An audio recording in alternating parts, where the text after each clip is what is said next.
খাইতে হয়।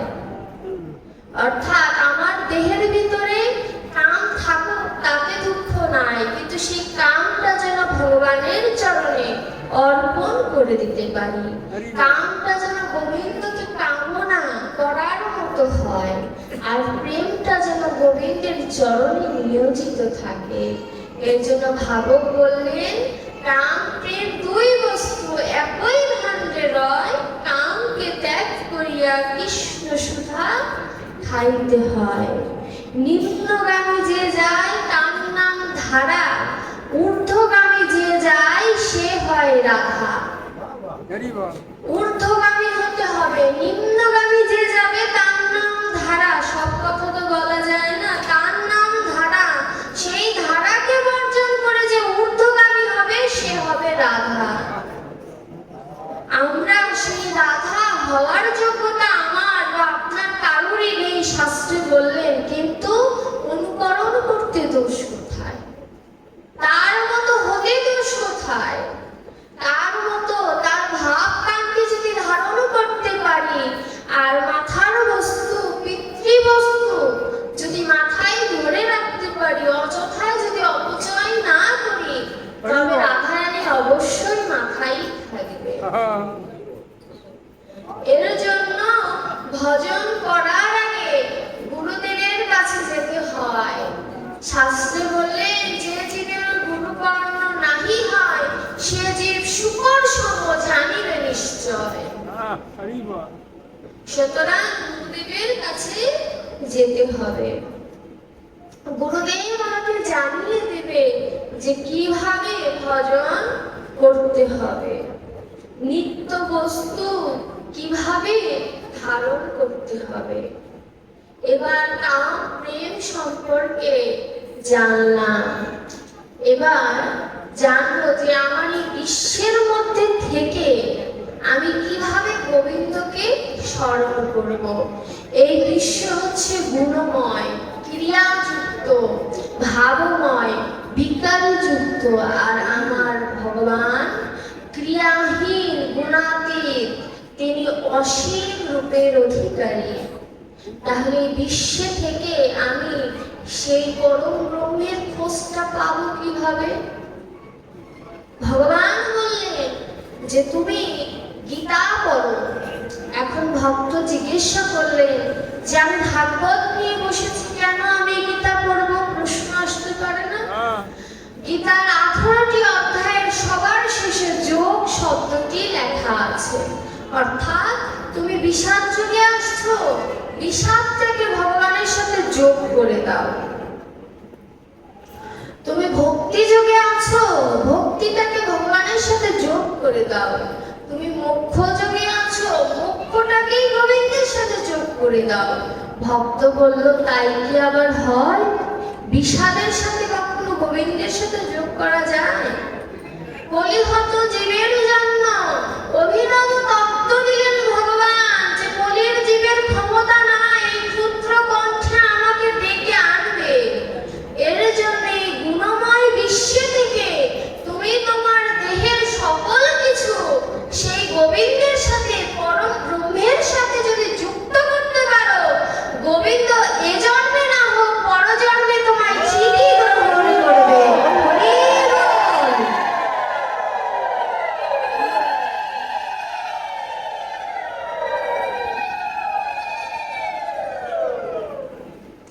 এখন বলতে পারেন যে ভগবান আশ্বাস দিয়েছে, কিন্তু আমি তো ঘূর্ণিপাকের মতো ঘুরছি, আমার গতিটা হবে কি? যাতা দেখেছেন বলুই? আমি দেখেছি, আমার তাওই মশাই ছিল। আগেকার মানুষে যে ঘুরে ঘুরে গম ভাঙতো না, ঘুরে ঘুরে ডক্টর মহানব্রতজি বললেন যে আমাদের এই বিশ্বটা একটি বর্তুলাকার দ্রব্যের দ্রুত ঘূর্ণিপাকের মতো ঘুরছে। ঘুরতে এখন আপনি যদি তার মধ্যে গম দেন, গমগুলো কিন্তু কি একদম ভেঙে যাবে, তাই না? কিন্তু এই জাতার সাথে কয়েকটা গম লেগে থাকে, সেই গম কিন্তু ভাঙে না। ওই বর্তুলাকার সেই জাতা জিজ্ঞাসা করছে যে গম তুমি ভাঙলে না কেন? তখন সেই গম উত্তর দিল, তোলা বন্ধ করে সেই গম উত্তর দিল যে এই বর্তলাকার যন্ত্র যখন ঘুরছিল তখন আমি ধীরে ধীরে সেই দণ্ডের কাছে গিয়ে আশ্রয় নিয়েছি, এর জন্য আমি আর ভাঙিনি। জীবকে শিক্ষা দিল যে এই পৃথিবী ঘূর্ণায়মান, পৃথিবী নিজের সময় অনুযায়ী ঘুরবে। তুমি সেই মাঝখানের যে দণ্ড অর্থাৎ ভগবান শ্রীকৃষ্ণের চরণ ধরে বলো, হে গোবিন্দ, তুমি ছাড়া আমার আর কেহ নাই, তুমি আমার পরম বান্ধব। দেখবে ওই গমের মতো সবাই ভেঙে গেলেও যে গমগুলো আস্ত রয়েছে সেই দণ্ডটিতে ধরে তত্র আমরা একদিন না একদিন সেই দণ্ডকে মজবুত করে ধরলে গোবিন্দের চরণ পাবই পাব। দেখুন ভগবান কত করুণার সিন্ধু। এবার সবকিছু জানলাম, এবার প্রশ্ন যে ভগবান কেন দুজনকে একসাথে হয়ে পৃথিবীতে আসলেন? তিনি তো শুধু রাধারানীকেই পাঠিয়ে দিতে পারতেন, অথবা তার যে এতগুলো সখা, যে কোনো একজন সখাকে পাঠিয়ে দিতে পারতেন, অথবা নিত্যানন্দকে পাঠিয়ে দিতে পারতেন। কারণ গৌরাঙ্গ মহাপ্রভুর দুটি মুখ্য কারণ ছিল এই পৃথিবীতে আসার। গৌণ বহিরঙ্গ কারণ ছিল যুগ ধর্ম প্রচার, আর মুখ্য বহিরঙ্গ ছিল ব্রজ প্রেম দান। আর গৌণ বহিরঙ্গ ছিল অদ্বৈত মহাপ্রভুর যে করুণাটা, সেই প্রার্থনাকে তিনি আর ফেলতে পারলেন না। আর গৌণ অন্তরঙ্গ ছিল তিন বাঞ্ছাপূর্ণ। রাধারানীর যে প্রেমের যে লালসা, সেখান থেকে তার তিনটি বাঞ্ছা পূর্ণ করার সাত জাগে। এর জন্য গৌরাঙ্গ মহাপ্রভু এই ধরাধামে আসেন। ভক্তি বিনা এই জগতে কোনো মাধ্যম নেই গোবিন্দকে পাওয়ার। শ্রীল গোস্বামী বললেন তিনি করুণায় অবতীর্ণ, তিনি করুণা করে এসেছেন, জীবের যোগ্যতা নেই তাকে ডাকার। তিনি প্রয়াসলব্ধ নয়, তিনি প্রসাদলব্ধ। অর্থাৎ তিনি যদি করুণা করে না আসে তাহলে তাকে পাওয়া সম্ভব নয়। যেমন বিগ্রহের সামনে আপনি ফল দিয়েছেন, ঠাকুর মশাইয়ের সামনে আপনি হাত পেতেছেন, ঠাকুর মশাই আপনাকে দেবে কিনা এটা তার করুণা, কিন্তু হাত পেতে থাকা এটা আপনার সাধনা। তত্র ভগবান শ্রীকৃষ্ণ প্রয়াসলব্ধ নয়। আপনি সরাসরি মন্দিরে যে নিজে হাতে প্রসাদ তুলে খেতে কিন্তু পারবেন না, এটি হচ্ছে প্রয়াস। তিনি প্রয়াসলব্ধ নয়, তিনি প্রসাদলব্ধ। অর্থাৎ আমার করুণার ডাকে তার মনের ভিতরে যদি একটু নাড়া দেয় তবেই তিনি সেই গোলক থেকে এই ভূলোকে আসবেন। এবার বলতে পারেন যে আমরা কলির জীব, আমরা স্বার্থ ছাড়া কিছু করি না, আমি নিজেও করি না। এখন কৃষ্ণকে ভালোবাসলে আমার শেষের দিনের গতি কি হবে প্রশ্ন আসতে পারে। এই প্রশ্ন শুধু আমাদের নয়, এই প্রশ্ন স্বয়ং ব্রহ্মা বিষ্ণুর ছিল। নারদ বিনার সুরে কৃষ্ণ নাম করতে করতে এই মর্তে আসেন।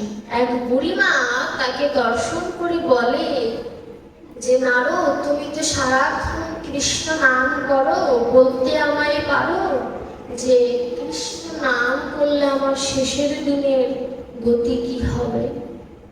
নারদ বলল, এই প্রশ্নের উত্তর আমার জানা নাই, আমি আমার পিতার কাছে জিজ্ঞাসা করব। নারদের পিতার নাম কি? ব্রহ্মা। ব্রহ্মাকে জিজ্ঞাসা করলেন। ব্রহ্মা চার মুখে কৃষ্ণ নাম করে। ব্রহ্মা বলে যে আমি তো নাম করি, কিন্তু নাম করলে কি গতি হবে আমার তো জানা নাই। ব্রহ্মা সহ নারদ গেলেন শিবের কাছে। শিব বললেন আমি পঞ্চমুখে নাম করি, কিন্তু নাম করলে গতি কি হবে আমার জানা নাই। যে নামের নামই তাকে জিজ্ঞাসা করি যে নাম করলে কি গতি গতি হবে? বিষ্ণুর কাছে গেলেন যে ভগবান তুমি বলো নাম করলে কি গতি হবে? বিষ্ণু হেসে বলে যে নাম করলে কি গতি হবে আমার তো জানা নাই, সর্বনাশ, কেউ জানে না।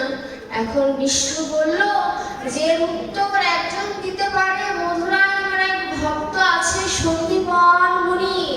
সন্দীপন মুনি ছিলেন কৃষ্ণ বলরামের গুরুদেব। সেই সন্দীপন মুনি এই প্রশ্নের উত্তর দিতে পারে, তোমরা মধুরায় যাও। ঠিক আছে, নারদ সহ ব্রহ্মা বিষ্ণু শিব চারজন মিলে সন্দীপন মুনির কাছে গেলেন।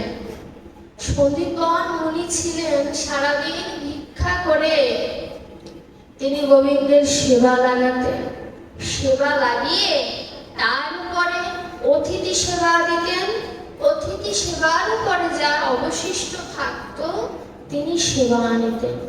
আমরা যদি কৃষ্ণকে ভালোবাসি তাহলে কৃষ্ণের কাছে কি চাই? যদি শুদ্ধ ভক্ত যদি হয়ে থাকে তাও তবু তার চাওয়া থাকবে গোবিন্দ তোমার চরণ যেন পায়। আর এই সন্দীপন মুনি ব্রহ্ম মুহূর্তে অর্থাৎ সূর্য উদয়ের আগে তিনি গঙ্গা স্নান করে তিনি তার ঘরের যে চৌকাঠ, সেই চৌকাঠে বসে কাঁদতো আর কি বলতো জানে? হে ভগবান, আমি এমন কোনো কর্ম করিনি যে তুমি আমার ঘরে আসবে, কিন্তু আমি শুনেছি অতিথি নাকি নারায়ণ হয়। আমার তোমার প্রয়োজন নাই গোবিন্দ, আমার ঘরে তুমি অতিথি পাঠিও প্রতিদিন। সেই চৌকাঠে বসে সন্দীপন মুনি কান্না করত আর ভগবানের নাম জপ করত যে হে গোবিন্দ, আজকে যদি অতিথি না আসে আমি অনাহারে দিন যাব, নিজেও খাবো না, তোমায়ও খেতে দেব না। সন্দীপন মুনি এমন করে কান্না দেখে ভগবান বিষ্ণুর 7 জায়গায় যোগে পরীক্ষা করবে। সন্দীপন মুনির কাছে এর জন্য তারা 4 জন ছদ্মবেশী গেলেন। সন্দীপন মুনি তো মহা আনন্দে আনন্দিত যে আমার গৃহে 4 জন বৈষ্ণব এসেছে। এবার বৈষ্ণবকে সেবা দেওয়ার মতো চাল ডাল তাদের ঘরে আছে, কিন্তু ভক্তকে পরীক্ষা করবে বলে অন্নপূর্ণা দেবীকে স্মরণ করলেন। অন্নপূর্ণা দেবী যোগমায়ার বলে ঘরের যা সবজি ছিল, যা অন্ন ছিল সব হরণ করে দিলেন। ঘরে যে দেখে যে কোনো সবজি নেই, কোনো অন্ন নেই, এবার বৈষ্ণবকে সেবা কি দেবে? সন্দীপন মুনি কান্না করছে, এদিকে বিষ্ণু সহ্য করতে না পেরে সন্দীপন মুনিকে বলল তোমার ভয় নেই, আমরা ঘরে আছি, তুমি ভিক্ষা করে আসো। সন্দীপন মুনি চিন্তা করলো ভিক্ষায় যদি আমি যাই বৈষ্ণবরা তো একা একা বসে বিরক্ত হবেন। আমার ছেলেকে, তার ছেলের নাম ছিল বটু, সেই বটুকে তিনি অন্ন ভিক্ষার জন্য বা তন্দুল ভিক্ষার জন্য পাঠালেন। কিন্তু পাঠালে কি হবে? ভগবান শ্রীকৃষ্ণের যে মূল অবতার বিষ্ণু, তিনি চতুরের শিরোমণি, তিনি নিজের ভিতর থেকে একটি বটু সৃষ্টি করলেন। সেই বটু আসল বটুর আগে সম্পূর্ণ গ্রাম ভিক্ষা করে নিয়েছে। বাবা, এক ভিখারি যদি 2 বার যায় কেউ কি তারে ভিক্ষা দেয়? কিন্তু একমাত্র আমার গোবিন্দ এমন দয়ালু যে আমার মতো পাপিষ্ঠ যদি 100 বারও যায় ভগবান তাকে গ্রহণ করে।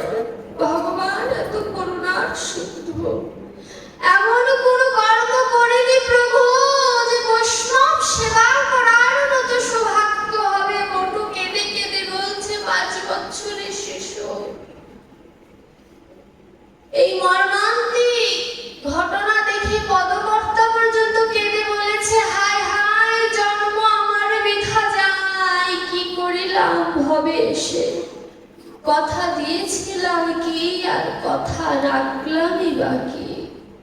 বটু কেঁদে কেঁদে মাধবের মন্দির মন্দিরে যে বলছে যে হে ভগবান, এই প্রথম আমার বৈষ্ণব সেবার সৌভাগ্য হয়েছে, তুমি আমায় আশীর্বাদ করো, আমি যেন মায়ায় নিজেকে যেন বন্দি করে রাখি না। তুমি আমায় আশীর্বাদ করো যেন বৈষ্ণব সেবার জন্য যতটুকু ভক্তির প্রয়োজন ততটুকু ভক্তি যেন আমার ভিতরে থাকে। কতটা পুণ্যবান ব্যক্তি ওই ছোট্ট শিশু, পূর্ব জন্মের স্বীকৃতি না থাকলে কোনোদিন সাধু সেবা বৈষ্ণব সেবা দেওয়া যায় না বাবা। কোটি জন্মের স্বীকৃতি যদি থাকে তবে গৃহে একজন বৈষ্ণব আসে, আর কোটি কোটি জন্মের যদি স্বীকৃতি হয় এমন সাধুর বাজার বসে। কত গুণের অধিকারী এই সাধুর বাজার।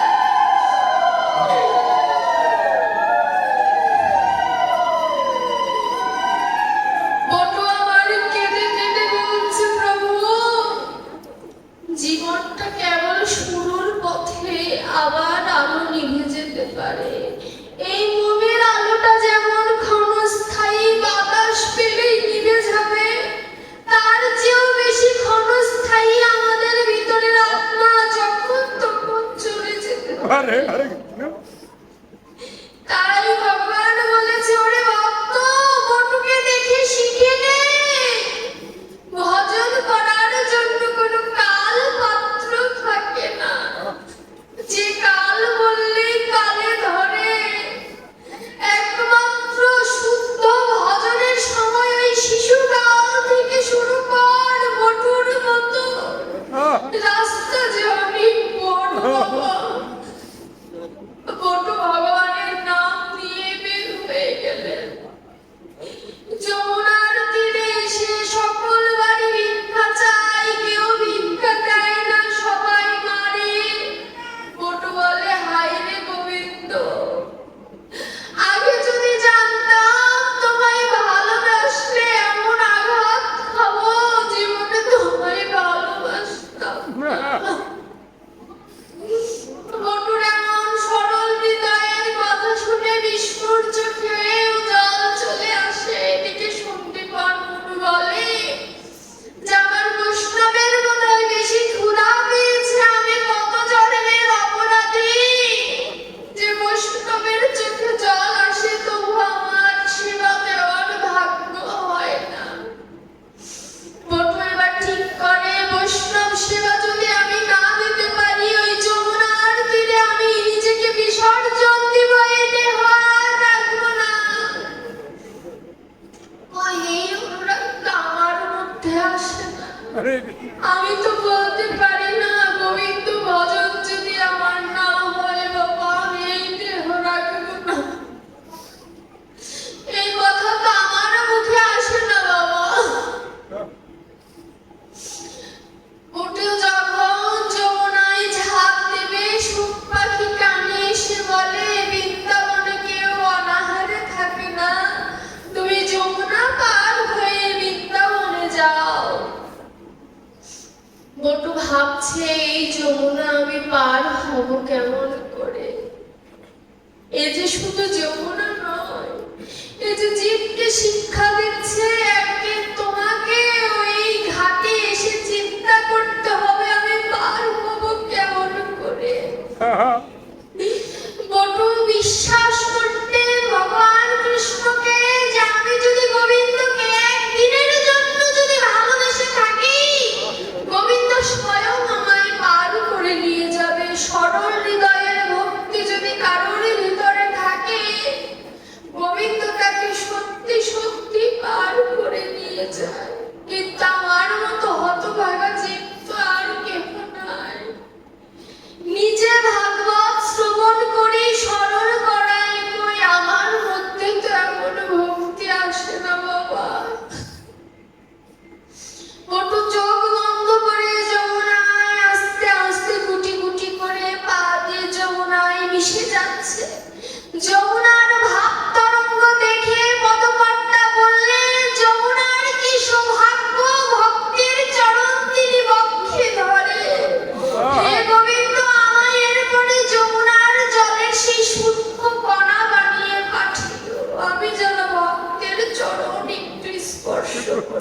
গান। বটু যমুনা পার হয়ে যখন তীরে এসেছে, চোখ খুলে দেখে যে তিনি যমুনা পার হয়ে গেছে। পূর্ণমাসীর কাছ থেকে তিনি দীক্ষা নেন। বিষ্ণু বলছে, এখনো আমার পরীক্ষা সম্পূর্ণ হয়নি। দেখুন, কৃষ্ণকে ভালোবাসলে শেষের দিনের গতি কি হয় তার পরীক্ষা দেখুন।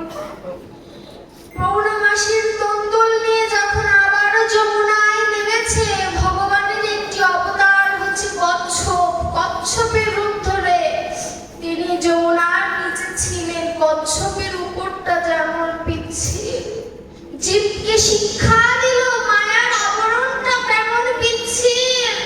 যদি আমাকে এক মুহূর্তের জন্য যদি ভুলে যাও, এই যমুনার জলে অর্থাৎ ভবপারের জলে তুমি ডুবে যাবে, আর কোনোদিন পার হওয়া হবে না। বড় ছোট মানুষ তো, কচ্ছপের পায়ে যখন দেহের উপরে যখন পা দিয়েছে, পিছলিয়ে পড়ে গেছে। জীবকে শিক্ষা দেওয়ার জন্য যা তন্তুল ছিল, যা অন্ন ছিল, সব যমুনার জলে যখন ভেসে যায়, বটু হাহাকার করে। এ যেন জীবের দশা। জীব যখন সব হারিয়ে ফেলে, তখন ভগবানের জন্য কাঁদে যে হায় হায়, জীবনে আমি কি করলাম, আমি তো এখন নিরুপায়, সবকিছু হারিয়ে ফেললাম। বটু কেঁদে কেঁদে তীরে যখন আসে, এদিকে বিষ্ণু সন্দীপন মুনিকে পাঠিয়ে দিল যে যাও দেখে আসো, তোমার ছেলে বোধহয় যমুনার কলিবে খেলা করছে, অন্ন ভিক্ষায় যাই। সন্দীপন মুনি এসে দেখে বটু কাঁদে। বটু সব খুলে বলে। বটু বলে যে বাবা, বৈষ্ণব সেবা দেওয়ার জন্য যদি মহা অপরাধও করতে হয়, আজ আমি করব, আমি চুরি করব। বটুর কথা শুনে বাবা বলে যে চুরি করা তো মহাপাপ। বটু বলে, আমার জন্য তো চুরি করবো না, বৈষ্ণবের সেবা দিতে হবে। ভগবান যদি আমায় প্রশ্ন করে কেন চুরি করেছি, সম্পূর্ণ দোষ নিজের ঘাড়ে নিয়ে নেব, কিন্তু বৈষ্ণবের সেবা অপরাধী হতে পারবো না। জীবকে শিক্ষা দিলে যে কোনো বৈষ্ণব যদি ঘরে আসে, তাকে খালি মুখে পাঠিয়ে দিও না, গৃহের অমঙ্গল হয়। বটু এক দোকানের ভিতরে ঢুকেছে, সকল কিছু চুরি করা হয়ে গেছে, দোকান থেকে বের হয়ে এসেছে। তখন সন্দীপন মুনি বলে, ভোজনের শেষে তাম্বুল না দিলে ভোজন সম্পূর্ণ হয় না। ওই ছোট্ট বটু যখন আবার দোকানের ভিতরে ঢুকে তাম্বুলটা নিয়েছে, বিষ্ণুর সেই সুখ পাখি দোকানিকে কানে কানে বলছে, দেখে যাও চোর ঢুকেছে। দেখুন, ভগবানকে ভালোবাসলে শেষের দিনের কি গতি হয়। বটু তাম্বুলটা নিয়ে অর্ধেক দেহ দোকানের বাইরে, অর্ধেক দেহ দোকানের ভিতরে, দোকানি পাটা ধরে রেখেছে। সন্দীপন মুনিকে তন্দুল দিয়ে বটু বলে, বাবা তুমি গৃহে যাও, আমি আসছি। বটুর সে ঘাড়মাত্র দেহ দেখে সন্দীপন মুনি বলে, বাবা তুই এত ঘামছিস কেন, তোকে ছাড়া আমি গৃহে যাব না। বটু তখন বলে, বাবা দোকানি যে আমার পা ধরে টানছে, এখনই বোধহয় আমায় দোকানের ভিতরে টেনে নিয়ে যাবে, বাবা তুমি চলে যাও। সন্দীপন মুনি বলে যে তোকে যদি এখানে ছেড়ে যায়, আমার যে কলঙ্ক হয়ে যাবে, যে আমার ছেলে চোর। জীবকে শিক্ষা দিল জোরে, জীব শিখে নে, তার জন্য কি করছিস। সন্দীপন মুনির মতো মুনি বলছে যে তোকে যদি ছেড়ে যায়, কালকে তো আমার কলঙ্ক হবে যে আমার ছেলে চোর। দেখুন, এই জগতের ভালোবাসাটা বাবা এমনই হয়। সন্দীপন মনির ছেলে বলছে, বাবা এই 5 বছর বয়সে আমি তো তোমার কাছে কিছু চাইনি, একটা কথা রাখবে? সন্দীপন মুনি বলল, বল কি চাস তুই? সন্দীপন মুনি বলল যে আমার এই মাথাটা তুমি কেটে দাও, তাহলে তো কেউ জানবে না যে আমি কার পুত্র। সন্দীপন মুনি কেঁদে কেঁদে বলছে, হায় হায়, শাস্ত্রে লেখা আছে 1 থেকে 5 বছর বয়সের শিশু যে কথা বলবে সে কথা মা বাবার রাখা কর্তব্য। শিশুর সেই কথা শুনে সন্দীপন মুনি বলছে, হায় রে গোবিন্দ, তোমায় ভালোবাসলে বোধহয় এমনই পরিণাম হয়। তুমি তো বলেছ যে তোমার নাম করে তুমি তার সবকিছু নাশ করে দাও, সর্বনাশ করে দাও। আজ তা প্রমাণ হলো, আমার তো এই বটু ছাড়া কেউ নেই।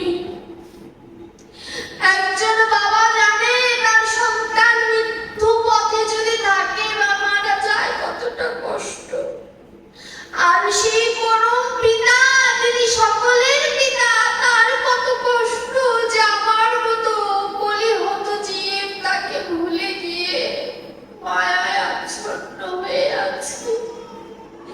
একবার এই মনটা ভেবে দেখে না সেই পরমের কথা যেখান থেকে এসেছে।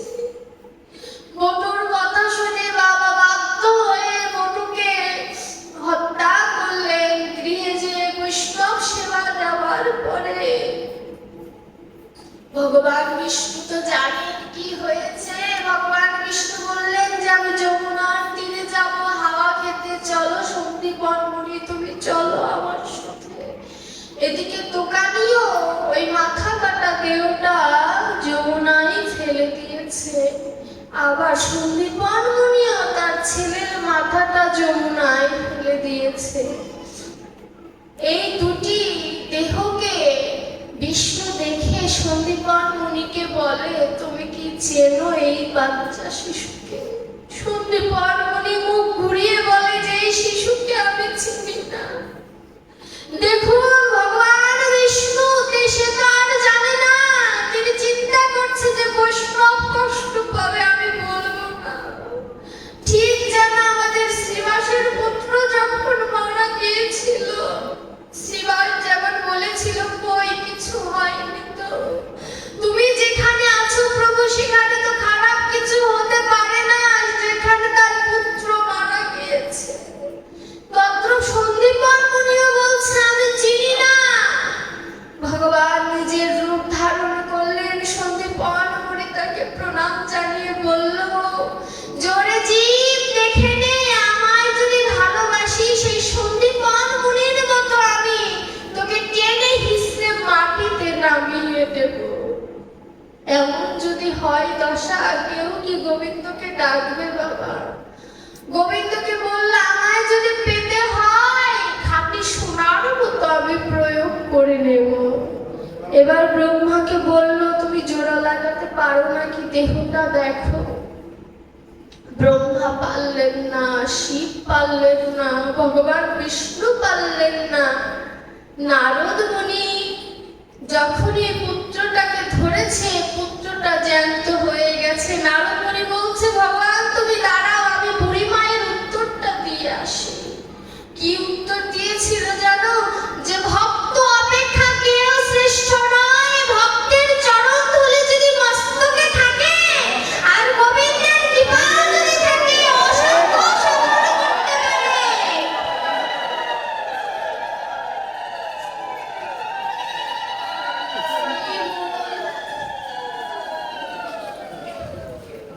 ভগবানের করুণা এত অপার। ভগবানকে কেউ যদি ভালোবাসে, ভগবান তাকে ভালোবাসে। তার প্রমাণ এই সন্দীপন মুনির মাধ্যমে আমরা জানতে পারলাম যে গোবিন্দকে ভালোবাসলে তার গতিটা কেমন হয়।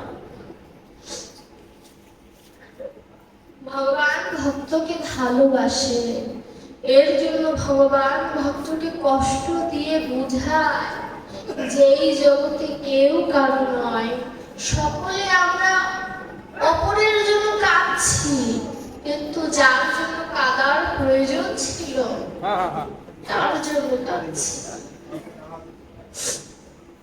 ভগবানকে যদি ভালোবাসতে হয়, এবার যদি ভালোবাসতে হয় আমি ভালোবাসবো কেমন করে, প্রশ্ন আসতে পারে না যে ভগবানকে আমি ভালোবাসবো কেমন করে? আমার ভালোবাসা তো শুদ্ধই হয় নাই, আমার বাসা তো ভালোই হয় নাই, আমি ভগবানকে ভালোবাসবো কি করে? ভগবান বললেন যে তুমি শোনো, নিত্য ভগবতং শ্রীণু, নিত্য ভগবত কথা শোনো, শুনিলেই মঙ্গল। শ্রবণং মঙ্গলম শ্রীমদ ততম ভক্তি কীর্ণন্তে ভুরিদা জনা। শুনিলেই মঙ্গল। আজ বুঝিবে না যে হো, শুনিতে শুনিতে সে হো, অদ্ভুত চৈতন্য চরিত বুঝিবে রসের রীতি, হইবে পরম প্রীতি। শুনিলেই মঙ্গল, বুঝবার না বুঝো। কৃষ্ণ শব্দের অর্থ হচ্ছে আকর্ষণ করা। এমনই মধুময় নাম যে একবার যদি কর্ণ দিয়ে প্রবেশ করে অন্তরে, একদিন না একদিন ঠিকই ঢুকবে, ঠিকই ঢুকবে, ঠিকই একদিন না একদিন আমাকে অলিহত জীবকে ঠিকই কৃপা করবে। চণ্ডীদাস বলে যে একুল ওকুল দুকুল গোকুল, আপন বলিব কারে, শীতল বলিয়া শরণ লইলাম তোয়ার কমল চরণে। একুল ওকুল দুকুল, কোন কুলে আপন বলতে কেউ নেই, তাই ভেবে চণ্ডীদাস বললেন সবকিছু ছেড়ে তোমার কমল চরণের শরণ লইল, কৃপা করো আমার।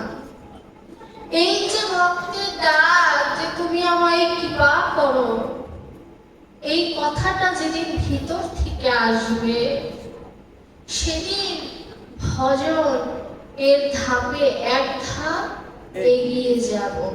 তার আগে কোনোদিন ভগবানের কাছে আগানো সম্ভব নয়, তার আগে কোনোদিন আগানো সম্ভব নয়। আমরা ভাগবত কি জানলাম, প্রেম ভক্তি জানলাম, ভগবানকে ডাকলে কি হবে জানলাম।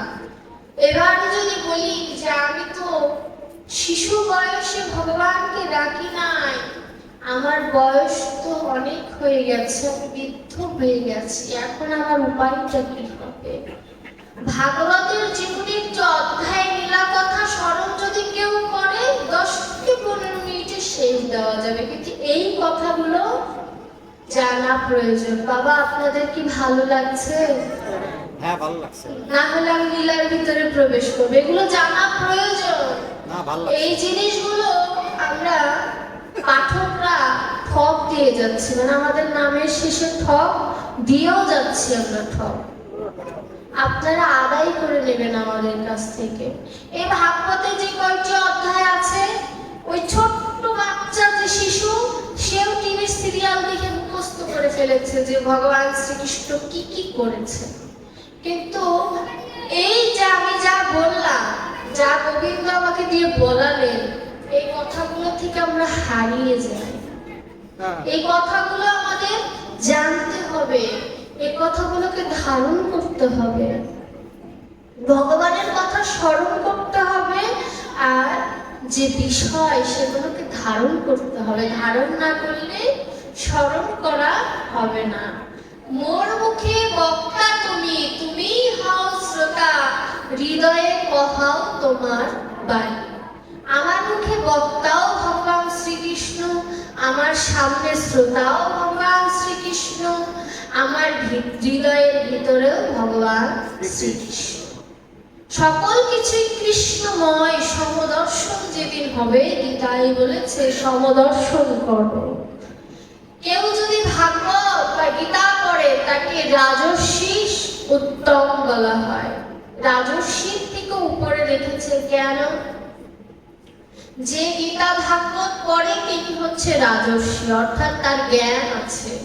আর যে রাজস্বী উত্তম, যিনি রাজস্বীর থেকেও বড়, তার ভিতরে ভগবত এবং গীতার যে জ্ঞান তিনি স্মরণ করতে পেরেছেন, তিনি হচ্ছে রাজস্বী উত্তম। ডক্টর মহানামৃতজি বললেন। এবার প্রশ্ন আসতে পারে যে ভগবান শ্রীকৃষ্ণকে যে বললাম আমার বয়স হয়ে গেছে, ভগবান বললেন যা যাওয়ার তো গেছেই চলে, খেদ করিস না আর তা বলে। যা আছে জীবনে যতটুকু সময় আছে তাই দিয়ে গোবিন্দকে স্মরণ করুন। অপরাধ ক্ষমা করবেন, একটু জল সেবা নিয়ে হরে কৃষ্ণ। তোমার পেছনের কুলে আর জন্ম হবে না। ভগবান আরেকটি সুযোগ দিবে নতুন করে ভগবানকে ভালোবাসার। ভগবান বললেন যে তোমার জীবনটাকে এমন করো, মরণ কথাটা রাখিও স্মরণ, অহং যাবে দূরে। অর্থাৎ মরণের কথাটা যদি আমি স্মরণ রাখতে পারি, অহংকার দূরীভূত হয়ে যাবে। মরণ কারোর কথা শোনে না, যে মরণ কারোর কথা শোনে না, এমনই একটি বিষয়বস্তু, এই যে মনটি শেষ হয়ে গেল, এই মনটি এখন নিভিয়ে দেব, তাই না? নিভিয়ে দেওয়ার পরে এই ছোট্ট মোমের কোনো মূল্য আছে? কোনো মূল্য নেই। যতটুকু মূল্য আছে ততটুকু মূল্য এই মানব দেহের নেই যদি এই প্রাণ পাখিটা একবার বের হয়ে যায়। তাহলে চিন্তা করুন, কি আমার করছি? এই দেহ আমার, আমার নয়। মা বাবা আমার, সেটিও ভুল কথা। সকলে আমাকে পেয়েছে, মা বাবা সাধনা করে আমাকে এনেছে, গুরুদেব আমায় সাধনা করে মন্ত্র দিয়েছে, সবকিছু সাধনার দ্বারা, অর্থাৎ কেউ কারো নয়। সকলে আমরা ভগবানের কাছ থেকে এসেছি, ভগবানই একমাত্র উপায়। মরণ কারোর কথা শোনে না, সে যে যেথায় সেথায় যখন তখন সদাই দেয় হানা। বেঁচে আছো এই আশ্চর্য, দেহে নেই কোনো ব্রহ্মচর্য। দেহে যদি থাকতো একটু ধৈর্য, ঐশ্বর্য আর গায়ে ধরতো না। মরণ কারোর কথা শোনে না। মরবে বলে মনে রেখো, বেশি দিন বাঁচিবে দেখো। তুমি কথার মতো কথা শেখো, ওই মরণের দিন যাবে জানা। ভাবা পাগলার সত্য বচন একবার যদি ধারণ করতে পারো, তাহলে এই যে মরণ কখন আসবে, এই মরণ কবে আসবে, এটি জানা যাবে। দেখুন, যারা সাধু থাকে তারা কিন্তু জানতে পারে যে তারা কবে দেহ ত্যাগ করবেন। এটি হচ্ছে তাদের যোগ বল, তাদের যোগ সাধনা। তাহলে বলতে পারে যে তারা জানলো কি করে? জীবনটাকে বানাতে হবে লাইটের মতো। কেন বললাম লাইটের মতো? এই যে লাইটও চলছে, ফ্যানও চলছে, তাই না? দুটি বৈদ্যুতিক তারের মাধ্যমে চলছে। সুইচও আছে, লাইটেরও আছে, ফ্যানেরও আছে। আপনি একজন ফ্যানের সুইচ বন্ধ করবে, একজন লাইটের সুইচ বন্ধ করবে। লাইটের সুইচ বন্ধ করার সাথে সাথে কিন্তু লাইট বন্ধ হয়ে যাবে। তো ফ্যানের সুইচ বন্ধ করলে কি তাই হয় বাবা?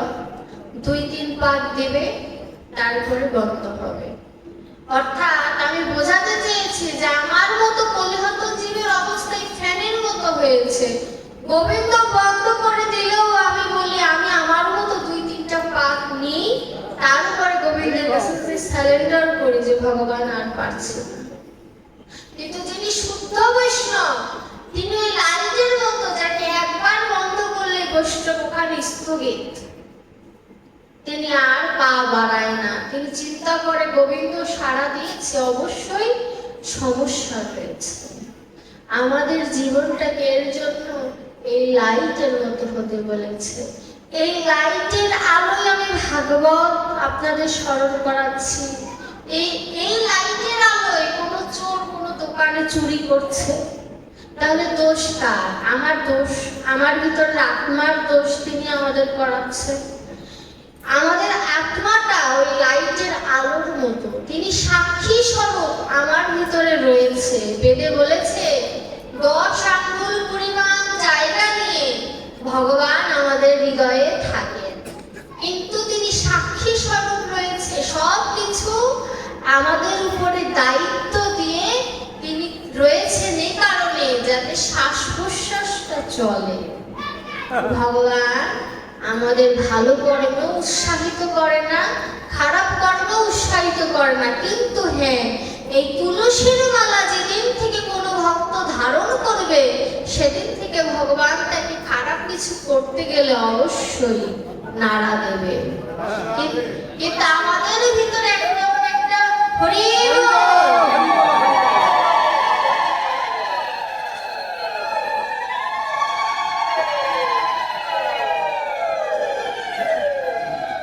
আমাদের ভিতরে এখন একটা নতুন জ্ঞান এসেছে যে নিরামিষ ভোজি না হলে তুলসীর মালা পরা যায় না। নতুন একটা জ্ঞান এসেছে, এটি ভুল ধারণা। তুলসীর মালা সবার জন্য, কারণ ভগবান সবার। আমার ঘরে কি গোবিন্দ নেই? যে আমিষ খায় তার সে কি গোপাল সেবা দেয় না? তার ঘরে কি গোপাল নেই? গোপাল কি রাগ করে চলে গেছে? যদি রাগ করে চলে যায় তাহলে গোবিন্দের ভিতরে সমদর্শন ভাব নাই, গোবিন্দ হেরে যাবে। এর জন্য গোবিন্দ বলেছে যে গোপী যেমন আমি তার কাছে তেমন। অর্থাৎ ভক্ত যে বলে না যে যথামন প্রপদ্যন্তে তাংস্থৈব ভজন মহ, যে আমাকে যেভাবে উপাসনা করে আমি তাকে সেভাবেই দর্শন দেই। এর জন্য এই জ্ঞান থেকে বের হয়ে আসতে হবে। আরেকটি জ্ঞান ঢুকেছে যে নিরামিষ খায় সেই সাধু, এটাও ভুল কথা। আমি কাউকে কিন্তু ছোট করছি না, আমি কিন্তু যে কানে ধরছি বৈষ্ণব নিন্দা মহা অপরাধ, আমি সেটা বলছি না। এই নিরামিষ খাওয়াটা সর্ব উপরের স্তর, অর্থাৎ প্রথমে ওই যে প্রাইমারি স্কুল পার করার পরে হাই স্কুলে যেতে হয়, তারপরে কলেজে যেতে হয়, তারপরে ভার্সিটিতে যেতে হয়। এই ভার্সিটি হচ্ছে, ভার্সিটি বললেও ভুল হবে, ভার্সিটি কমপ্লিট করে মাস্টার্স কমপ্লিট করতে হয়। মাস্টার্স হচ্ছে নিরামিষ ভোজি। প্রথম স্তরটা হচ্ছে নিজের দেহ শুদ্ধি, দ্বিতীয় স্তর হচ্ছে মুখ শুদ্ধি।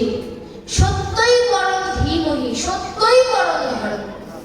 আমি সাধু কিন্তু আমি নিরামিষ খাচ্ছি, কিন্তু আমার চোখ ঠিক নাই, বদন ঠিক নাই, আচরণ ঠিক নাই, সে কিন্তু বাবা নিরামিষ খেয়েও পাবে। সে সাধুকে অপমান করছে, কারণ সাধুর বেশ ধারণ করেছে, এর জন্য সে সাধুকে অপমান করছে। অর্থাৎ আমার দেহ শুদ্ধি করতে হবে, মুখ শুদ্ধি করতে হবে, আমার চোখ শুদ্ধি করতে হবে, কান শুদ্ধি করতে হবে।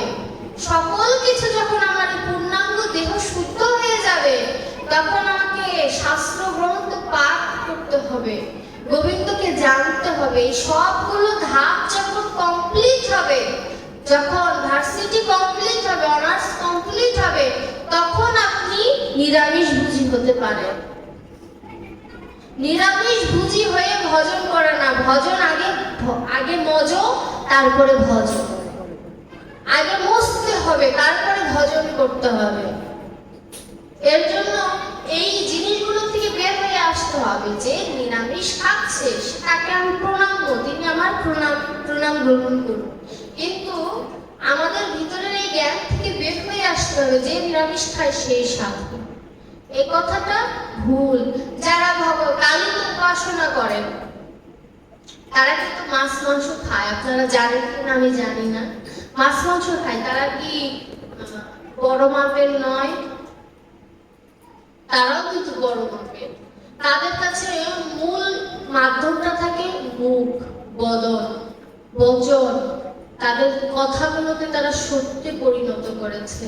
আজকালকার যুগের সাধুরাও মিথ্যা কথা বলে না বাবা? কেউ স্বীকার না করলেও আমি জানি, সবাই বলছে।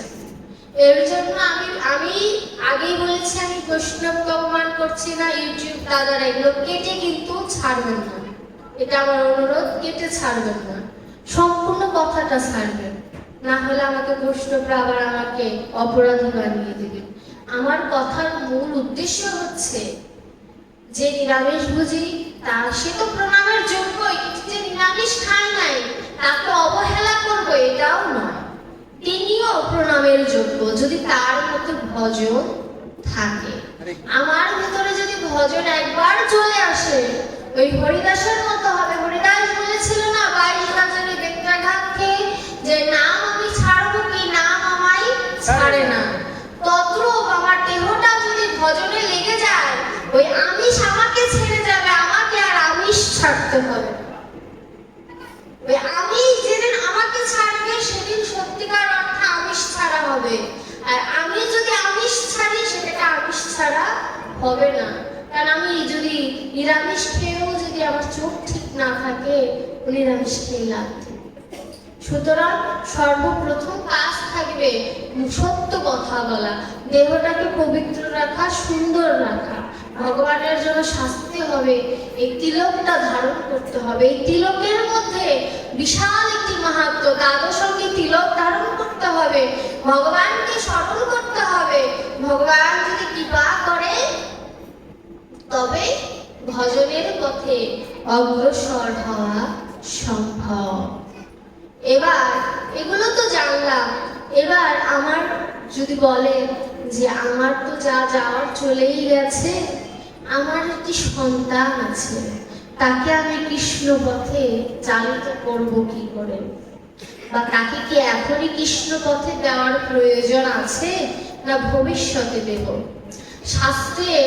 শাস্ত্রে বলবো না, পদকর্তা বললেন, বলরাম দাসের কবিতায় বললেন, সপ্তম মাসে যবে জননী জঠরে, যখন কেঁদে কেঁদে বলেছিলাম প্রভু মুক্তি দাও মোরে, ভবে গিয়ে জনম নিয়ে ভজিব তুয়ারে। কথা দিলাম 32টি নারী পেঁচিয়েছিল আমাদের, গোবিন্দ মুক্তি দিলেন। এবার প্রথম সময়কালে স্তনপান কুতূহলে অজ্ঞানে আছিল মতিহীন, তবে তো বালক সঙ্গে খেলাইলাম নানা রঙ্গে। প্রথম সময়কালটা মায়ের দুগ্ধ পান করে ছেলেমেপনা করে কেটে গেল। দ্বিতীয় সময়কালে বিকার ইন্দ্রিয় জালে পাপ পুণ্যের কিছু নাই ভয়, ভোগ বিলাস নারী এসব কৌতুক করি। দ্বিতীয় সময়কাল যৌবন চলে এলো, ভোগ বিলাসে মত্ত হয়ে রইলাম, নারীর প্রতি আসক্ত হয়ে গেলাম, পুরুষ নারীর প্রতি, নারী পুরুষের প্রতি আকৃষ্ট হয়ে মায়ায় আবদ্ধ হয়ে গেলাম। তৃতীয় সময়কালে বন্ধন এসে হাতে গলে, পুত্র পলত্র গৃহবাস, আশা বাড়ে দিনে দিনে ত্যাগ নাহি হয় মনে। বিয়ে হলো, সন্তান হলো, এবার সন্তানদের বিয়ে দিলাম। সন্তানদের বিয়ে দেওয়ার পর নাতিপুতি আসার পরেও ভগবানের কাছে বলি, গোবিন্দ আর কিছুদিন বাঁচিয়ে রেখো, নাতির বিয়েটা যেন দেখতে পারি। মনের বাসনা আর শেষ হয় না। চতুর্থ সময় এলো যদি, শ্রবণে না শুনি অতিশয় লোলচর্ম শুভ্রকেশ, লোলচর্ম অর্থাৎ কি চামড়া ঢিলে হয়ে গেছে, শুভ্রকেশ চুল সাদা হয়ে গেছে, কোটরে নয়ন চোখ গর্তে চলে গেছে। আগে তারে ভজনায় এখন কি করবে ভাই? বলরাম দাস কয় রাখো মহাশয়। বলরাম দাস পদকর্তা বলছেন এবার রাখো, আর কত? এবার কেঁদে কেঁদে বলি যে ভবে জনম নিলাম প্রভু, তোমার ভজন তো আমার হলো না। তখন গোবিন্দ আশ্বাস বাণী দিলেন, যা যাওয়ার গেছে চলে, খেদ করিস না আর তা বলে। তাহলে যে শিশুটি ছোট রয়েছে তাকে যদি আপনি গীতা দেন, সে যদি গীতার ভারটা বহন করতে পারে, বৃদ্ধ বয়সে আপনার ভারও সে বহন করতে পারবে। রাধে রাধে। আর সে যদি গীতার ভার বহন করতে না পারে, বৃদ্ধ বয়সে আপনার জায়গায় ওই বৃদ্ধাশ্রমই হবে। যেমন করবেন তেমনই তো পাবেন। কর্মফল কোনোদিন ভগবান ভোগ করতে হবে না, এই কথা কোনোদিন বলে না। গঙ্গা স্নান করে পাপ চলে যায়, গঙ্গার পেটের পুত্র ভীষ্ম পাপ থেকে রক্ষা পাননি। কেন পাননি? ওই যে দ্রৌপদীর বস্ত্রহরণ দর্শন করেছিলেন, তাই তার মৃত্যুতেও তিনি সংকোচ বোধ প্রকাশ করেছিলেন। গঙ্গা স্নান করলে পাপ দূর হয় কিনা জানি না, কিন্তু গঙ্গা স্নান করলে গঙ্গার যদি কোনো পাপ থাকে তা দূর হয়ে যায়, কারণ তিনি বৈষ্ণবের চরণ ধুলি পায়।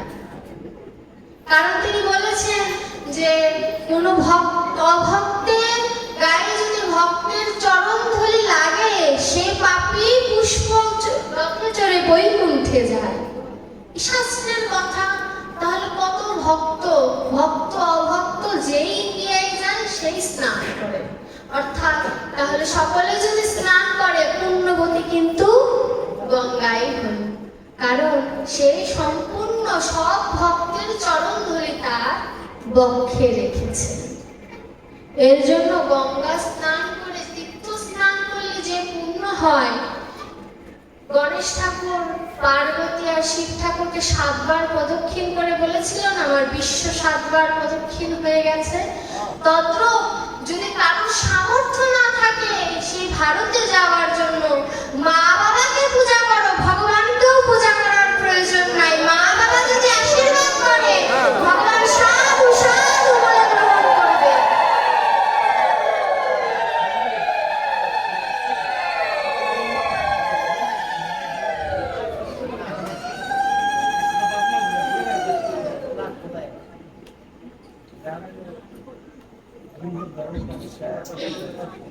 ভগবান শ্রীকৃষ্ণ ভাগবতের একটি লীলার কিছু অংশ দেখুন। ভগবান শ্রীকৃষ্ণ যখন গোঠো খেলায় মত্ত ছিলেন, গোঠো খেলায় মত্ত থাকাকালীন তিনি অনেক অঘাসুর বগাসুরকে হত্যা করেছেন, তাই না? গোঠো খেলায় মত্ত থাকাকালীন 2টি পক্ষ হতো, একটি হচ্ছে বলরামের পক্ষ, একটি ভগবান শ্রীকৃষ্ণের পক্ষ। তারা খেলায় মত্ত থাকতেন। প্রতিবার খেলায় ভগবান শ্রীকৃষ্ণ হেরে যেতেন। ভগবান শ্রীকৃষ্ণের দলে ছিল সুবল সখা। হেরে গেলে শর্ত ছিল জয়ী যারা তাদের কাঁধে নিতে হবে, এই ছিল তাদের শর্ত।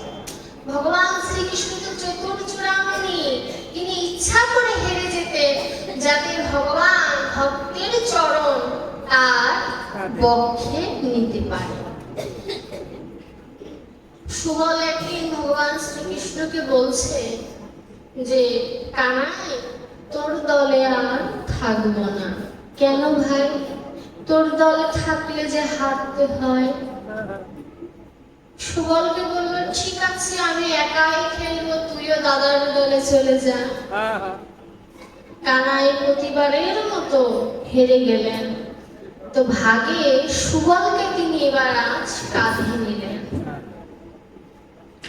ভগবান প্রতিজ্ঞা করেছিলেন প্রতি যুগে আসবেন আর যে ভক্তদের চরণ তিনি এই হৃদয়ে স্থাপন করবেন, হৃদয়ে ধরবেন, হৃদয়ে ধরে তিনি সুখ আস্বাদন করবেন। তখন সুবলে যখন কাঁধে নিয়েছে, সুবল তো একটু মোটা, সুবলকে কাঁধে নিয়ে নাচছে আর পা দুটো জড়িয়ে ধরে রেখেছে।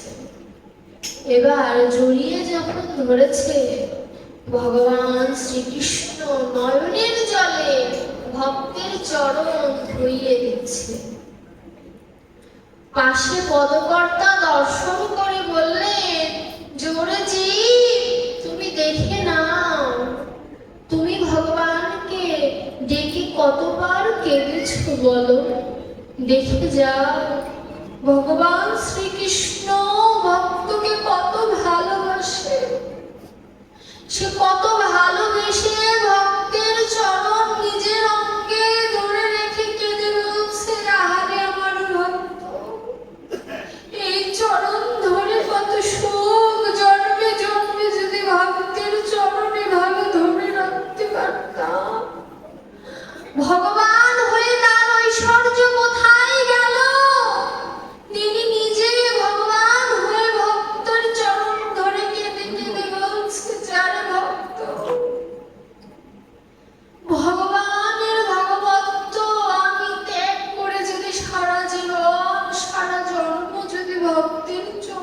ধরে থাকতে পারতাম। এ তো ভগবান শ্রীকৃষ্ণের কথা, আমার কথা আপনাদের কাছে নিবেদন যে গোবিন্দের চরণ পাবো কিনা জানি না, পাওয়ার মতো কোনো কর্ম করিনি, কিন্তু আপনারা তো ভক্ত, যেদিন পার ঘাটে পার হবেন এই অদমকে সেদিন ফেলে যাবেন না। রাধে রাধে। আপনাদের চরণ ধুলির স্পর্শে যেন সেদিন আমি পার হতে পারি। আমাকে নিয়ে সেদিন যাবেন, কে বলতে পারে আপনার পাশে স্বয়ং গোবিন্দ বসে থাকতে পারে। এই বৃন্দাবনের ধুলির যে কত মহিমা বাবা। সবাই ধুলি মেখো, ধুলি মেখে কৃষ্ণের কাছে বলো, হে গোবিন্দ তুমি দয়া করো, তুমি ছাড়া এ জগতে বলো বাবা বান্ধব কে আছে? তুমি আমার পরম বান্ধব, আমি তো তোমায় আমার করে নিতে পারবো না গোবিন্দ, তুমি কিভাবে করে আমায় তোমার করে নাও। তোমার চরণে আমায় আশ্রয় দাও। এই জগতে সবাই স্বার্থের জন্য ভালোবাসে গোবিন্দ, তুমি তো স্বার্থের জন্য ভালোবাসো না। তুমি তো কোনো ভক্তকে যদি মন থেকে ভালোবাসো, যুগে যুগে তাকে নিজের সঙ্গে করে আনো। এই জগতের ভালোবাসা স্বার্থের জন্য সবাই আপন আপন করে, কেউ তো কার নয়। দুদিনের মেলামেশা, পথের পরিচয়, ভাই বলো বন্ধু বলো, কেউ কার নয়। মা বলো বাবা বলো, কেউ কার নয়। আপনি মরিয়া গেলে বলো তারা কেন নয়, কেউ যাবে না। অহংকার করছো দেহ নিয়ে, শ্মশানটা ঘুরে আসো বাবা। কত মানুষের অহংকার চিতায় জ্বলে গেল। ওই আগুন দাউ দাউ করে জ্বলছে আর আমার দিকে তাকিয়ে বলছে এবার তোর পালা। হরে কৃষ্ণ। কখন যে আগুন জ্বলে উঠবে দাউ দাউ করে, সেদিন এই দেহের কোনো মূল্য থাকবে না বাবা। ভগবান শ্রীকৃষ্ণ বললেন সময় থাকতে আমায় ডাকো। হ্যাঁ আমায় যদি একবার স্মরণ করতে পারো তাতে কি হবে জানো? সুবলের চরণ যেমন বক্ষে ধরে রেখেছি ভক্ত, তোকেও আমার পক্ষে রাখবো। হরে কৃষ্ণ। তোকেও আমার এই বক্ষে জায়গা দেব। জানিস আমার এই বক্ষে তোর জন্য আসনে পেতে রেখেছি ভক্ত। তুই তো তোর হৃদয় মন্দিরে আমায় জায়গা দিলি না। একবার এই ভগবানের কাছে যেয়ে দেখুন না, ভগবান তার হৃদয় মন্দিরে ভক্তের জন্য জায়গা করে রেখেছে। ভগবান বলছে ভক্ত তোকে আমি পূজা দিব, তুই একবার আমার হৃদয়ে আয়।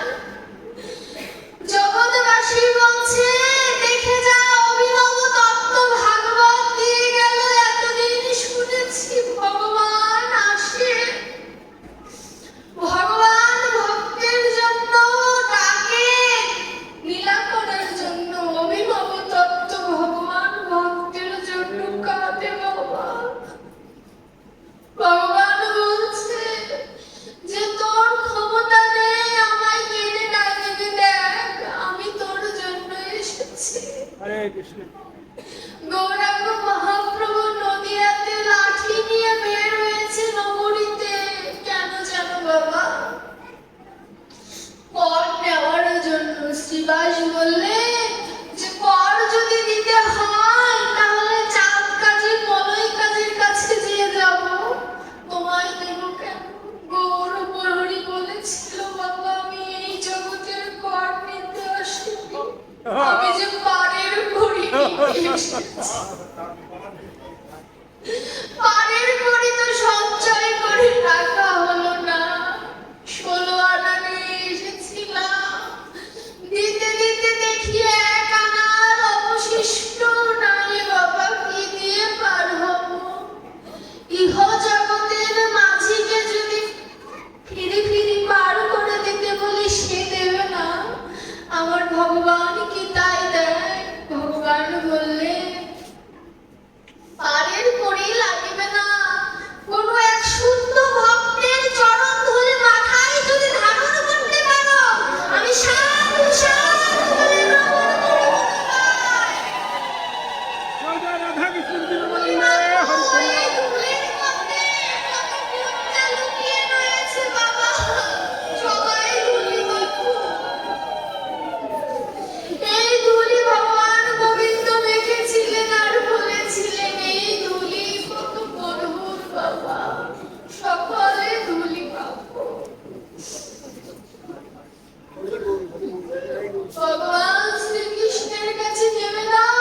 সকলের চরণ ধুলি আমায় দান করবেন।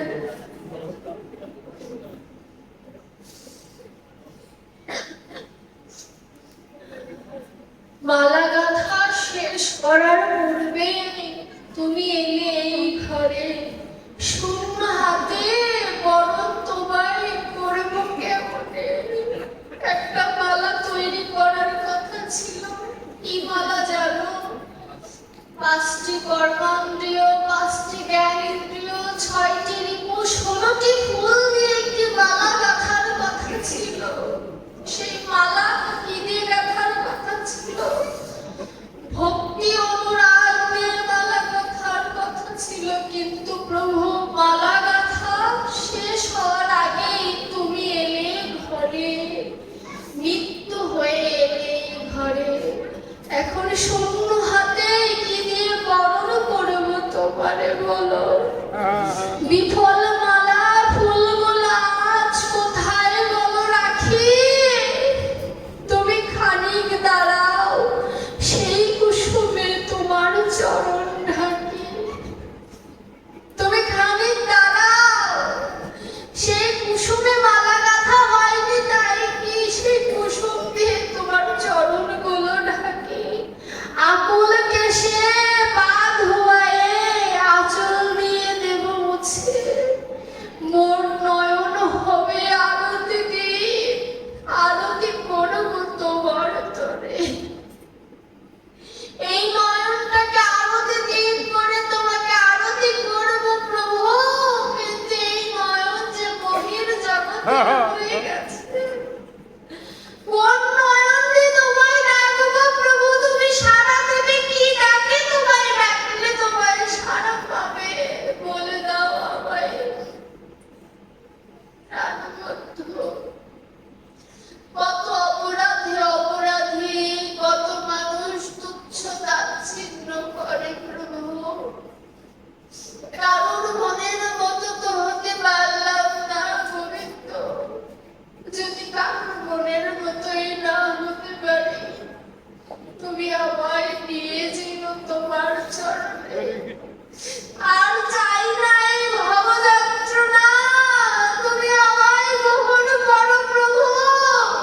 আমি জ্ঞানহীন ভজনবিহীন, না আছে ওই ব্রহ্মচর্য, না আছে বৈরাগ্য, শুধু আছে নয়নের জল। তাও তো মায়াবিহীন হতে পারেনি প্রভু। জানো, তোমার পূজার সাথে আমি তিল দিয়েছি, যাতে তিলে তিলে এই অধমের কথা তোমার মনে পড়ে। আহারে গোবিন্দ, কত পাষাণ বলে তো তোমার নামে বলে যেত। পাষাণের থেকেও সুকঠিন আমার এই হৃদয়। পাষাণ বলে বলে যেত প্রভু, এই সুকঠিন পাষাণ হৃদয়ে তুমি পদাঘাত করবে এটাও বলতে পারি না। ডক্টর মহানব্রতজি বলল, তুমি আমার এই পাষাণ দেহে পদাঘাত করো না, তুমি আমার হৃদয় পদ্মে পদাঘাত করো। তোমার কমল চরণে ব্যথা লাগবে না। দেখুন ভজনটা কি ধরনের হয়, যে এবারে পাষাণ দেহে যদি গোবিন্দ পদাঘাত করে তার কমল চরণে ব্যথা লাগবে। কিন্তু আমার হৃদয়ে পদ্মে, সেটি তো পদ্ম ফুলের মতো কমল, সেই কমল হৃদয়ে তুমি পদাঘাত করো, যাতে ফুলটা প্রস্ফুটিত হতে পারে, আমি যেন তোমার সেবায় লাগিয়ে দিতে পারি।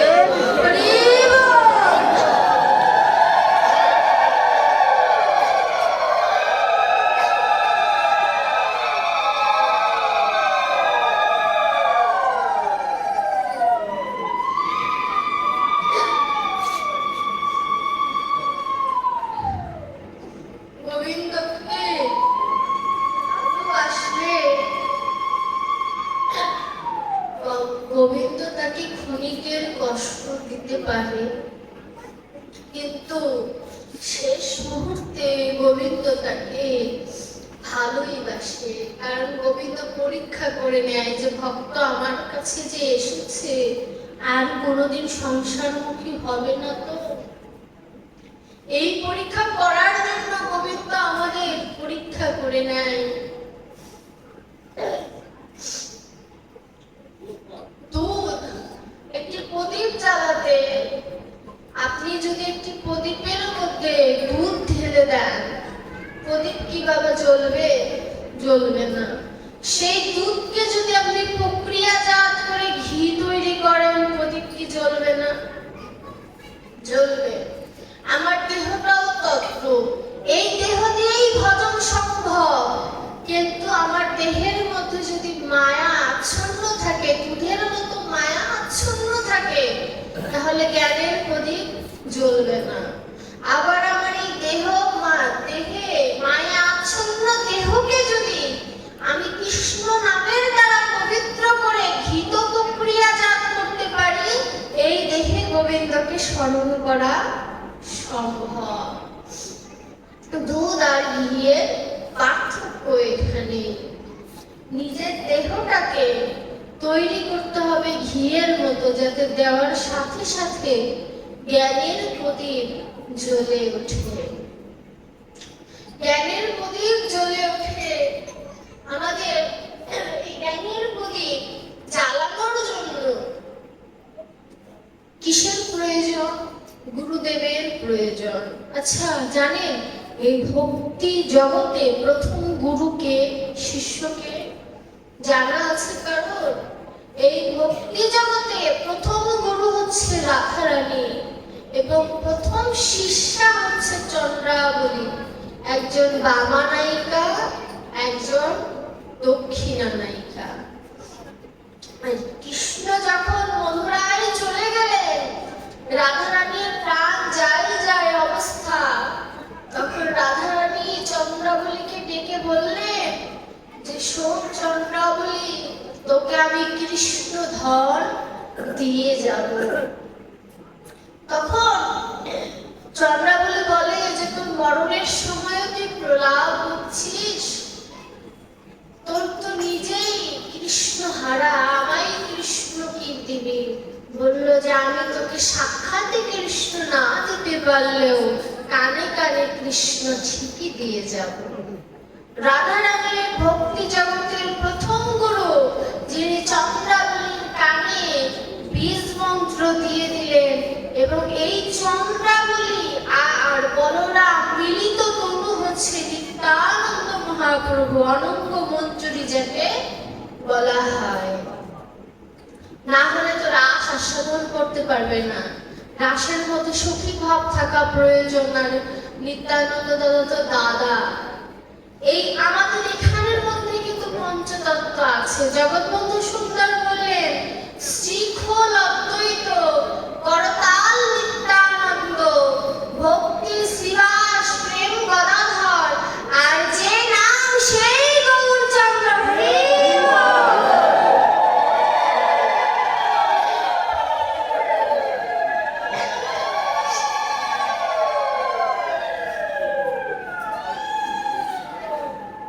এবার বলতে পারেন এই যে আমরা মালা জপ করি, কেউ গুরু মন্ত্র দিয়ে জপ করি, কেউ কৃষ্ণ নাম দিয়ে জপ করি, তাই না? মালায় 108টা গুটি কেন? কম হলো না কেন? বেশি হলো না কেন? কুরুক্ষেত্রে যুদ্ধ কেন 18 দিনে হলো? কম হলো না কেন? বেশি হলো না কেন? ভাগবতে 18টা মহাপুরাণ রয়েছে, এগুলো সবকিছুর মধ্যে 18 শব্দটা উল্লেখ্য বিষয়, তাই না? মালার যে গুটি 8টি, বড় যে 8টি গুটি, সেটি হচ্ছে 8টি সখী। এই 8 জনের আবার 8টি করে সখী রয়েছে, তাহলে 8 64 জন সখী, 8 জন প্রধানা সখী, আর 32 জন সখা, আর 4 জন হলেন বৃন্দা, দুর্গা, মীরা আর মহাদেব। এই হচ্ছে 108টি গুটি। আরো ভাঙলে অনেক কিছু বের হয়, ওদিকে না যে এটি সহজ উপাখ্যান। এটি হচ্ছে, আর এই যে মাঝখানে শূন্য, শূন্যটা হচ্ছে ব্রহ্ম।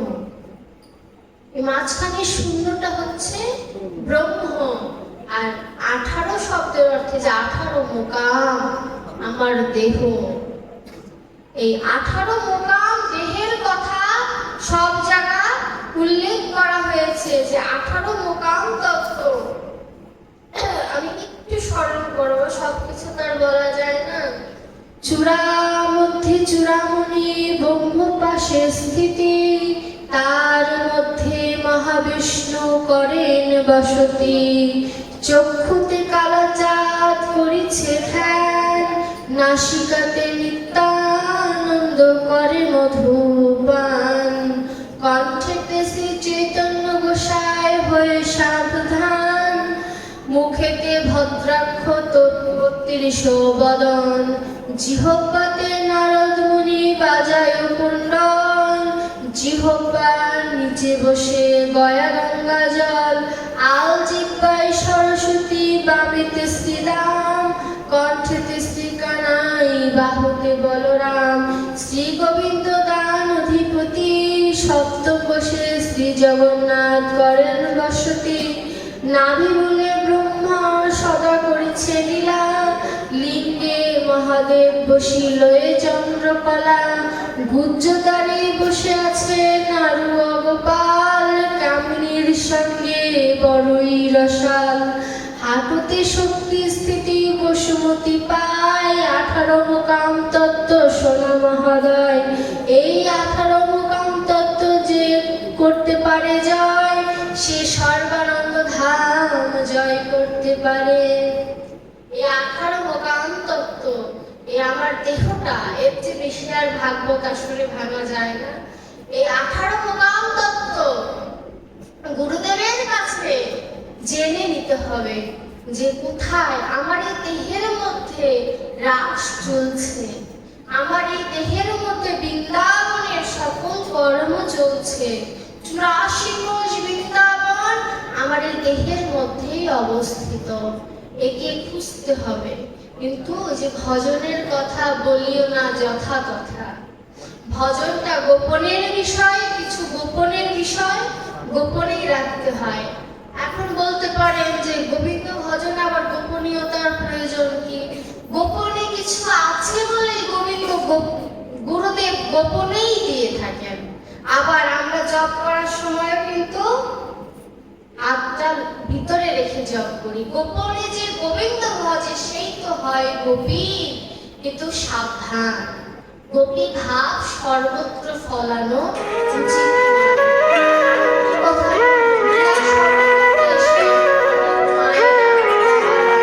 মালাও জপ করে আবার টানেও শোনে, এটি কিন্তু ঠিক না। এটি কিন্তু ঠিক না, কারণ মালাটা হচ্ছে রাসস্থলী। মালাটাকে এই যে আড়াই পিছের যে গিঠু, এই গিঠুর মধ্যে রাস চলছে, মালাটাকে নিতে হয় নির্জনে, কেউ দেখবে না, কোনো আওয়াজ হবে না, গোপনে নয়নে গোবিন্দকে দর্শন করতে হবে আর মালা নিতে হবে। মালা জিনিসটা দেখানোর বিষয়বস্তু নয়। দেখানোর বিষয়বস্তু যদি হতো তাহলে থলি থাকতো না। থলির বাইরে কোনোদিন কাউকে দেখেছেন মালা জপ করতে? থলির ভিতরে রাখার অর্থ গোপন। আর আপনি যখন মালা জপ করছেন, মালাটা জপ করতেছেন আবার কান দিয়ে শুনছেন, দুটি কাজ একসাথে কোনোদিন হয়? মালা জপ করতে হবে 3 ভাবে। মালা জপ করা যায়। হরিদাস ঠাকুর 3 লক্ষ বার নাম জপ করেছে, তাই না? যেখানে আমাদের শ্বাস প্রশ্বাসে 3 লক্ষ বার যায় না। 1 লক্ষ বার উচ্চ স্বরে, 1 লক্ষ বার ধীরে, আর 1 লক্ষ বার জিহ্বাও করবে না, এমন ভাবে জপ করেছে, যা একমাত্র ভক্তের দ্বারাই সম্ভব। কোন মন্ত্র জপ করেছেন গুরুদেবের কাছে শুনে নেবেন, কিন্তু 3 লক্ষ বারই জপ করেছে, সেটা কৃষ্ণ নামই হোক আর অন্য কিছুই হোক, কিন্তু 3 লক্ষ বারই জপ করেছে, 3 ভাবে জপ করেছে। সাধারণ মানুষ যদি 1 লক্ষ বার জপ করতে যায়, যে কোনো শব্দ পারবে, গলা ভেঙে যাবে না? মাইক থাকা সত্ত্বেও গলা ঠিক থাকে না। এর জন্য সাধু সাবধান, ফের হয়ে অবধান। এর জন্য মালাটা ঘরে নিরজনে করাটাই উত্তম। কেউ মনে ব্যথা নেবেন না, আমি দেখিও নি কেউ মালা নিয়ে এসেছে কিনা, আমি খেয়ালও করিনি, একমাত্র সাধু বাবা সুন্দর করে রেখেছে। কিন্তু মালাটা নিরজনে বসে নেওয়াটাই উত্তম। আর ভজনটা দেখাতে নেই, ভজনটাকে ভিতরে রাখতে হয়। যত চণ্ডীদাস বলেছে, গোপন প্রীতি গোপনে রাখিও, তবে তো থাকিবে সুখে। প্রীতি প্রীতি সবাই বলে, এই প্রীতি কাহাকে বলে? এই প্রীতি, গোপন প্রীতিটা গোপনেই রেখো। যত গোপনে রেখে ধ্যান করতে পারবে, ওই ধ্যানের বস্তু তত কাছে আসবে। এই জন্য বলেছে গোবিন্দকে স্মরণ করতে হবে। এই যে আমরা ভাগবত, যার কথা না বললেই নয়, পরীক্ষিত মহারাজ, পরীক্ষিত মহারাজ না, পরীক্ষিত মহারাজ যিনি আমাদেরকে এই ভাগবত দিয়েছেন, পরীক্ষিত মহারাজ আমাদের পক্ষ থেকে ভগবানকে প্রশ্ন করেছিলেন। প্রথম প্রশ্ন ছিল যে আমার মৃত্যু, আপনারা সকলেই জানেন 7 দিনে তিনি অভিশপ্ত হয়েছিলেন। সেই দিকে না যাই, এদিকে আসি। 7 দিন পরে আমার মৃত্যু অবধারিত, 7 দিন অন্তে। অনেকে বলে 7 দিন পরে, কেউ বলে 7 দিনের মধ্যে। শাস্ত্রে লেখা আছে 7 দিন অন্তে মৃত্যু হয়েছিল। তো পরীক্ষিত মহারাজ সুখদেব গোস্বামীকে বলেছেন যে একদিন যাচ্ছে, আর মাত্র 6 দিন রয়েছে, আমি কি করব, আমার করণীয় কি, আমায় বলে দাও। সুখদেব গোস্বামী হাতে তালি দিয়ে বলেছিলেন যে তোমার অর্জুনের থেকেও তোমার প্রশ্ন উত্তম। অর্জুন জিজ্ঞেস করেছিল এই যুদ্ধক্ষেত্রে আমার কি করা প্রয়োজন, আর তুমি প্রশ্ন করেছো মৃত্যুকালে আমার কি করা প্রয়োজন। পরীক্ষিত মহারাজের এই কথা শুনে সুখদেব গোস্বামী 3টি কথা বললেন। প্রথম কথা, গোবিন্দকে ডাকো, তারপরে গোবিন্দকে স্মরণ করো। গোবিন্দকে যদি স্মরণ করো, অনাসক্তির অস্ত্র দিয়ে আসক্তিকে ছেদ করো। আর আসক্তি যদি একবার ছেদ হয়, হা কৃষ্ণ তোমার হলাম বলে ভগবানের চরণে নিজেকে লুটিয়ে দাও।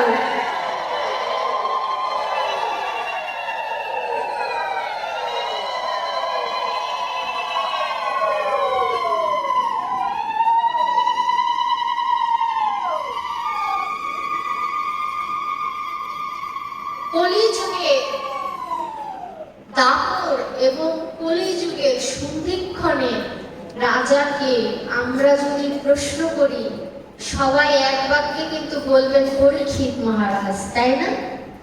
দাপর এবং কলির সন্ধিক্ষণের রাজা আমরা সকলে জানি পরীক্ষিত মহারাজ। আমি নিজেও এতদিন জানতাম। শ্রদ্ধেয় ইন্ডিয়ান কীর্তনিয়া সুমন ভট্টাচার্য, যিনি কীর্তন জগতের উস্তাদ, তিনি তার একটি ভিডিওতে দেখলাম, তিনি একদম শাস্ত্রে এভিডেন্স সহ বলেছে যে দাপর এবং কলির সন্ধিক্ষণের রাজা হচ্ছে যুধিষ্ঠির। আশ্চর্যের বিষয় না? এতদিন জেনে আসলাম কি, এখন আমি কি বলছি, পাঠক ভুল বলছে। আমি নিজেও ভেবেছিলাম যে উনি বোধহয় ভুল বলছে, পরে না দেখলাম সত্যি তাই। দাপর এবং কলির সন্ধিক্ষণের রাজা ছিল যুধিষ্ঠির। অগ্রহায়ণের শুক্লপক্ষের একাদশীর দিন যুদ্ধ শুরু হয়, আমরা জানি। কিন্তু এটি কি জানা আছে বাবা, যেদিন যুদ্ধ শুরু হয়, যেদিন গীতা দেয়, সেদিন কিন্তু যুদ্ধ হয়নি। পরের দিন দেওয়াদশী ছিল, দেওয়াদশীর দিনে কিন্তু যুদ্ধ হয়নি। শুক্লপক্ষের 3 দিন আর কৃষ্ণপক্ষের 15 দিন, এই হলো 18 দিন কিন্তু যুদ্ধ হয়েছে। আর যে একাদশী আর দেওয়াদশী 2 দিন যদি যোগ করি, তাহলে কিন্তু 20 দিন হবে। প্রশ্ন হতে পারে যে যুদ্ধের সন্ধিক্ষণে যেহেতু গীতা দান করা হয়েছে, শুধু অর্জুনই শুনেছে, আর কেউ পাশে ছিল না, কেউ শোনেনি? ভাবক বলছে শুনবে কি করে, মায়া তাদের কান বন্ধ করে রেখেছিল। আর সবাই যদি শুনতো, তাহলে গীতার অমর্যাদা হয়ে যেত। ডায়মন্ড যদি ফিরে ডায়মন্ড ফিরি ফিরি দেয় না বলে তো ডায়মন্ডের স্বর্ণের থেকেও দাম বেশি। তদ্রূপ ওই যুদ্ধক্ষেত্রে গীতা দেওয়া সত্ত্বেও কেউ শোনেনি, শুধু শুনেছে অর্জুন। আর সঞ্জয় দিব্যচক্ষুর মাধ্যমে দর্শন করে অন্ধ রাজাকে শোনালেন। পৌষ মাসের পূর্ণিমায় যুধিষ্ঠির রাজা হয়, আর মাঘ মাসে কলির জন্ম হয়। 3 মাস মতো রাজত্ব করেছিলেন। অর্থাৎ যে মাঘী পূর্ণিমার দিন কিন্তু কলির জন্ম হয়েছে। আপনারা বই পুস্তক পড়ে দেখবেন যে মাঘী পূর্ণিমার দিন কলির জন্ম হয়েছে। তাই কলি হত জীবকে উদ্ধার করবে বলে যখন ওর যুধিষ্ঠির নিজ দায়িত্ব পরীক্ষিতকে দিয়ে চলে গেলেন স্বর্গের উদ্দেশ্যে, যখন যাত্রা করলেন তখন পরীক্ষিত মহারাজকে তার দায়িত্ব বুঝিয়ে দিলেন। তারপর থেকে ধীরে ধীরে পরীক্ষিত মহারাজ বনে গেল। আমরা সকলেই জানি, মরা স্বর্গকে চেয়ে দিল, অভিশাপ দিল। সেখান থেকে ধীরে ধীরে ভাগবতের জায়গায় সুখদেব গোস্বামীকে গুরুদেবে বরণ করলেন। তারপরে তিনি ভাগবত 7 দিন ব্যাপী শ্রবণ করলেন। এখন কয়টা বাজে? আমি কি বিশ্রাম দিয়ে শ্রীকৃষ্ণ পরীক্ষিত মহারাজকে দিয়ে জীবকে জানালেন যে তোমার মৃত্যুকাল যদি ঘনিয়ে আসে, তুমি অন্য কোনো দিকে তাকিও না, তুমি ভাগবতকে অবলম্বন করো। ভাগবত যদি অন্তর থেকে স্মরণ করতে পারো, তাহলে একদিন না একদিন গোবিন্দের কৃপা অবশ্যই হবে। ভগবান তার ভক্তকে এত ভালোবাসে। মায়েরা যারা উঠে কিছুটা আলোচনা করবো, অনুরোধ করছি আত্মসমর্পণ করার জন্য। রাসলীলার একটি রাধারানীদের নিবেদন, শুধু বলবো যে রাধারানী যখন কাত্যায়নী পূজা করেছিলেন, তিনি জীবকে শিক্ষা দিলেন যে কিভাবে ভগবানকে ডাকতে হয়। তখন বললেন, হে মা কাত্যায়নী, তোমার কাছে ধন চাই না, জন চাই না, স্বামী চাই না, পুত্র চাই না, তোমার কাছে একটি মাত্র ধন চাই।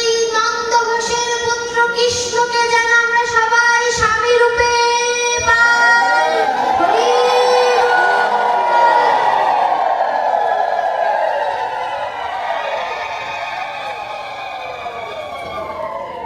ভগবান শ্রীকৃষ্ণের জন্য মহামায়ার সাধনা করে মহামায়ার কাছে তিনি প্রার্থনা করেছিলেন। এই প্রার্থনা যেন আমাদেরও হয়, আমরাও যেন গোবিন্দকে বলতে পারি, হে গোবিন্দ। আমরা সকলেই হাত জোড় করে একটু নিবেদনটা করি। হে গোবিন্দ, তুমি করুণার সিন্ধু, তুমি জগৎ ঘুরে দেখো প্রভু, আমার মতো পতিত তুমি আর খুঁজে পাবে না। তুমি দীনবন্ধু, আমার মতো দীনহীন কাঙাল তুমি আর খুঁজে পাবে না। তুমি তোমার সকল নামগুলো আমার এই দেহের সাথে, আমার কর্মের সাথে মিলিয়ে দেখো প্রভু, আমার মতো তুমি অধম আর খুঁজে পাবে না। হে প্রভু, তোমাকে ডাকবো সেই যোগ্যতা আমার নেই, তোমাকে স্মরণ করব সেই যোগ্যতাও আমার নেই। তুমি কৃপা করে আমায় ভক্তি ধন দিয়ে আমায় কৃতার্থ করো, এবং প্রতি বছর বছর যেন এরকম সাধু সঙ্গ করতে পারি। আর কমিটির পক্ষ থেকে যেন আমরা এমন সাধুর বাজার তৈরি করতে পারি, এমন আশীর্বাদ আমায় করো যেন আমরা একাগ্র চিত্তে এরকম সাধুর বাজার, এমন বৃন্দাবন যেন প্রতি বছর তৈরি করতে পারি।